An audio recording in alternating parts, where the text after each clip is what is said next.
చెట్టు కింద కూర్చొని ఈ నేల వైపు చూస్తుంటే ఒక మాటే గుర్తొస్తుంది, ఇది మట్టి కాదు మన బతుకే అని.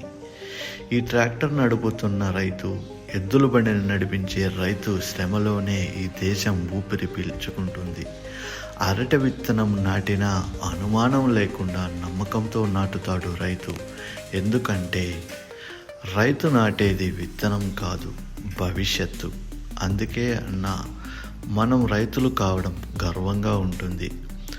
భూమి మనకు అమ్మ లాంటిది, మన శ్రమ అమృతం లాంటిది. ఇవాళ ఈ మట్టిలో నాటే విత్తనం రేపటి తరాలకు ఆహారం.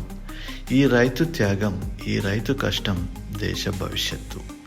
రైతన్నను చిన్నవాడిగా చూసే ప్రతి ఒక్కరికి ఒక్క మాట, రైతు జ్ఞానులు రాసిన పుస్తకం చదవలేడు, కానీ ఈ రైతు చేతులు రాసే భవిష్యత్తు దేశం చదువు అవుతుంది.